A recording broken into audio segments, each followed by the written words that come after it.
எல்லாருக்கும் வணக்கம். இந்திய அரசியல் சாசனம் நம்ம தமிழ்நாட்டில் இருக்கிற எல்லாருக்குமே கொடுத்துருக்கிற உரிமையில் ரொம்ப ரொம்ப முக்கியமானது ஓட்டிங் ரைட், வாக்குரிமை.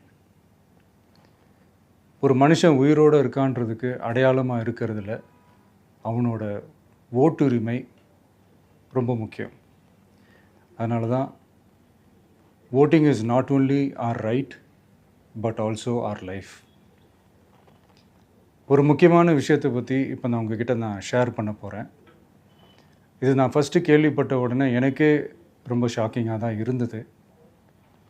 இப்போ நான் பேசிகிட்டு இருக்கிற இந்த நேரத்தில் தமிழ்நாட்டில் இருக்கிற நம்ம யாருக்குமே ஓட்டு போடுற உரிமையே இல்லைன்னு சொன்னால் நம்புவீங்களா? நான் நீங்கள் உட்பட யாருக்குமே அது இல்லை. நான் பயமுறுத்துறேன்னு நினைக்காதீங்க, அதுதான் நிஜமும் கூட.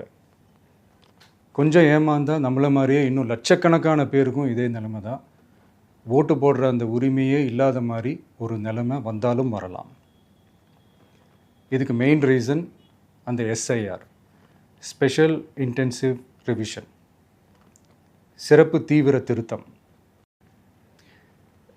இப்போது இந்த எஸ்ஐஆர் நம்ம தமிழ்நாட்டில் எப்படி ஒர்க் ஆக போகுது? கடந்த ஜனவரி மாதம் எடுத்த அந்த கணக்கெடுப்பில் 6,36,00,000 வாக்காளர்கள் நம்ம தமிழ்நாட்டில் இருக்கிறாங்க. ஆனால் அவங்க யாருக்குமே இந்த ஓட்டு போடுற உரிமையே இல்லை. அந்த பிஎல்ஓன்னு சொல்லுவாங்க, பூத் லெவல் ஆஃபீஸர்ஸ், வாக்குச்சாவடி நிலை அலுவலர். அவங்க தான் வீடு வீடாக போய் அந்த ஃபார்மை கொடுப்பாங்க. அதை நம்ம ஃபில்அப் பண்ணி கொடுக்கணும்.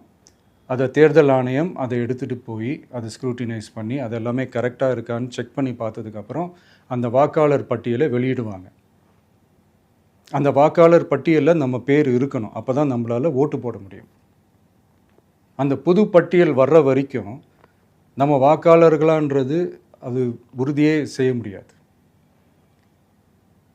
இன்கேஸ் அந்த புது பட்டியலில் நம்ம பேர் இல்லைன்னா அது ஒரு தனி ப்ராசஸ், அது ஒரு தனி ஃபார்ம், அது ஒரு தனி கிளைம்ன்ற மாதிரி அது ஒரு வேறு வேலை. ஸோ இந்த மாதிரி நிறையா சிரமங்கள் குழப்பங்கள் இருக்கிறதுனால மக்களுக்கு இது மேலே ஒரு கன்ஃபியூஷன் ஒன்று இருக்குது. இது என்ன வெரிஃபிகேஷனா இல்லை ஒரு மறைமுக ரீரெஜிஸ்ட்ரேஷனா இல்லை இது ஒரு நியூ ரெஜிஸ்ட்ரேஷன் மாதிரியே தானா அப்படின்ற மாதிரி நிறைய கன்ஃபியூஷன் இருக்குது. அவங்க செய்ய வேண்டியதெல்லாம் ஒன்று தான். இந்த மாதிரி வீடு வீடாக போய் அந்த என்யூமரேஷன் ஃபார்ம் நம்ம ஃபில்அப் பண்ணி கொடுக்கும்போது அதுக்கான அக்னாலேஜ்மெண்ட்டை அந்த பிஎல்ஓ அந்த ஆஃபீஸர்கிட்ட இருந்து நீங்கள் வாங்கிக்கணும். அது ரொம்ப ரொம்ப முக்கியம். இது நான் சொல்கிறது வாக்காளர் பட்டியலில் ஆல்ரெடி உங்கள் பேர் இருக்கிறவங்களுக்கு நான் சொல்கிறேன். இப்போ புது வாக்காளர்கள், ஃபஸ்ட் டைம் ஓட்டர்ஸ், அவங்களுக்கு ஃபார்ம் 6ன்னு ஒன்று இருக்குது. அதை நீங்கள் ஃபில்அப் பண்ணி நீங்கள் உங்கள் ஏரியாவில் இருக்கிற சம்மந்தப்பட்ட அந்த உங்கள் அலுவலகத்தில் நீங்கள் டைரெக்டாகவும் சப்மிட் பண்ணலாம், இல்லை நீங்கள் ஆன்லைன்லேயும் சப்மிட் பண்ணலாம். அப்படி ஆன்லைனில் நீங்கள் சப்மிட் பண்ணிங்கன்னா அதுக்கான ஸ்க்ரீன்ஷாட் எடுத்து வச்சுக்கோங்க. ஃபோனில் மெசேஜ் வரும், அதை சேவ் பண்ணி வச்சுக்கோங்க. அப்ராடில் இருக்கிறவங்க கூட அந்த எஸ்ஏஆர் ஃபார்மை டவுன்லோட் பண்ணி நீங்கள் அதை ஃபில்அப் பண்ணி சப்மிட் பண்ணலாம். அதுக்கான அக்னாலேஜ்மெண்ட்டை வாங்கி வச்சுக்கோங்க. ரொம்ப முக்கியமாக உங்களோட பிஎல்ஓ அந்த ஆஃபீஸர் யாருன்னு தெரிஞ்சு வச்சுக்கோங்க. இந்த தேர்தல் ஆணையம் அந்த வெப்சைட்டில் போனீங்கன்னா அந்த பர்டிகுலர் பிஎல்ஓ ஆஃபீஸரோட ஃபோன் நம்பர் கூட நீங்கள் எடுத்து வச்சுக்கலாம்.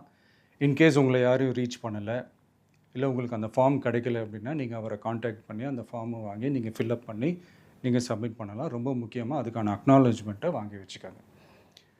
இது எல்லாமே சரியாக செஞ்சாலும் இந்த எஸ்ஐஆர் மேலே சில டவுட்ஸ் இருக்குது. அது என்னென்னா, இந்த 6,36,00,000 வாக்காளர்களுக்கு ஒருத்தர் விடாமல் இந்த ஒரே மாதத்துக்குள்ளே எப்படி எல்லாருக்குமே அந்த ஃபார்ம் போய் ரீச் ஆகும்? ஒன்று. ரெண்டாவது, நீங்கள் வரும்போது வீட்டை பூட்டிட்டு வேலைக்கு போயிட்டு என்ன பண்ணுறது? இப்போ நீங்கள் வருவீங்கன்றதுக்காக வேலையெல்லாம் விட்டுட்டு வீட்டுக்குள்ளேயே உட்காந்துட்ருக்கணுமா? ஸோ இதில் மெயினாக பாதிக்கப்பட போகிறது உழைக்கிற மக்கள், ஏழைகள், வேலைக்கு போகிற பெண்கள். இவங்களுக்கு யார் கரெக்டான அந்த பதில் சொல்ல போகிறது? ஒரு நியாயமான எஸ்ஐஆர்னால் என்ன நடக்கணும்? இப்போது இறந்து போனவங்களை மார்க் பண்ணி அதுலேருந்து டிலீட் பண்ணணும். இப்போ போலி வாக்காளர்கள் இருந்தாங்கன்னா அவங்கள மார்க் பண்ணி டிலீட் பண்ணணும். இப்போ ஆல்ரெடி ஓட்டு இருக்கிறவங்களுக்கு எதுக்கு இந்த ரெஜிஸ்ட்ரேஷன் என்ற பேரில் இவ்வளவு குழப்பங்கள் அப்படின்றது தான் எங்கள் கேள்வி. இப்போ புதுசாக வர வாக்காளர்களையோ இல்லை ஓட்டு இல்லாதவங்களையோ சேர்த்தா பத்தாதா? இப்போ ரீசெண்டாக நடந்த இப்போ எலெக்ஷன் 2021, 24 எப்படி எல்லாருமே ஓட்டு போட்டோம்? அதில் ஓட்டு போட்டவங்க கூட இப்போ புதுசாக ரெஜிஸ்டர் பண்ணணுன்னா அது ஏன் அந்த கன்ஃபியூஷன் அப்படின்றதான் நாங்கள் கேட்குறோம். அதனால தான் நாங்கள் எஸ்ஐஆரை எதிர்க்கிறோம். இப்போ புதுசாக சில கம்ப்ளைண்ட்ஸ்லாம் வர ஆரம்பிக்குது. அது என்னென்னா முக்கியமாக நம்மளுடைய டிவிகே தோழர்களுக்கு அந்த ஃபார்ம் கிடைக்க மாட்டேங்குது, கொடுக்க மாட்டேன்றாங்க அப்படின்ற சில கம்ப்ளைண்ட்ஸ். இது யார் பண்ணுறாங்க அப்படின்றது நான் தான் சொல்லி தெரிய வேணும்னு ஒன்றும் அவசியம் இல்லை உங்களுக்கு. இப்போ இருக்கிற ஆட்சியாளர்கள் அவங்களுக்கு கைப்பாவையாக இருக்கக்கூடிய சில பேர் இதை செய்ய ஸ்டார்ட் பண்ணியிருக்கிறாங்க.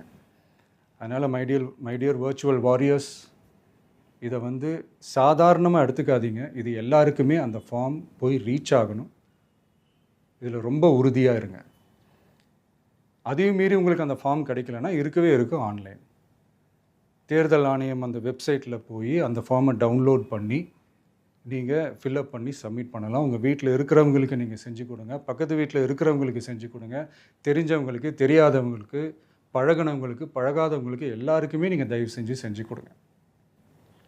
அண்ட் ரொம்ப முக்கியமாக நம்ம ஜென்சி கிட்ஸ், நம்ம ஃபஸ்ட் டைம் ஓட்டர்ஸ், நம்ம புது வாக்காளர்கள், நம்ம நண்பா நண்பிகள், அவங்க ரொம்ப கேர்ஃபுல்லாக இருக்கணும். நான் ஆல்ரெடி சொன்ன மாதிரி உங்களுக்கான ஃபார்ம், அந்த ஃபார்ம் நம்பர் 6, அதை கரெக்டான டீட்டெயில்ஸோட கரெக்டான உங்கள் டாக்குமெண்ட்ஸை வச்சு அதை சப்மிட் பண்ணுங்கள். ஏன்னா வரப்போகிற தேர்தலில் நீங்கள் தான், அந்த ஜென்சி வாக்காளர்கள் தான் மிக முக்கியமான ஒரு ஃபோர்ஸ் அப்படின்றது எல்லாருக்குமே தெரிஞ்ச ஒரு விஷயம். அதனால் உங்களை டிஸ்டர்ப் பண்ணுறதுக்கு, உங்கள் பேரை அதில் இன்க்ளூட் பண்ணாமல் செய்கிறதுக்கு என்னென்ன வேலைகள் செய்யணுமோ, என்னென்ன தில்லுமுள்ளு வேலைகள் செய்யணுமோ எல்லாமே அவங்க செய்வாங்க. இது நமக்கு எல்லா திசையிலையும் எல்லா பிரச்சனைகள் கொடுத்துட்டு தானே இருக்கிறாங்க. அது டிஃபால்ட்டாக நடந்துட்டு தான் இருக்கும், அது ஒன்றும் பண்ண முடியாது.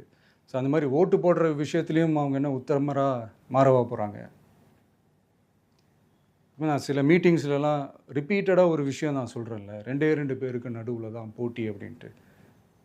அது மேடைக்கு மேடை அவங்க அதை ப்ரூவ் பண்ணிகிட்டு இருக்கிறாங்க. அதனால் தோழர்களே, வரப்போகிற தேர்தலில் நம்ம யாருன்னு காட்டணும், நம்ம பலம் என்னன்னு காட்டணும். அதுக்காக அந்த பலமான, அந்த பவர்ஃபுல்லான ஆயுதத்தை நம்ம கையில் எடுக்கணும். அந்த ஆயுதம் வேறு எதுவுமே இல்லை, ஓட்டு, வாக்கு, ஜனநாயகம். அது இருந்தால் தான் நம்ம அந்த வெற்றியை நோக்கியே நம்மளால் பயணிக்க முடியும். தமிழ்நாடே அந்த வாக்குச்சாவடி முன்னாடி திரண்டு நிற்கணும்.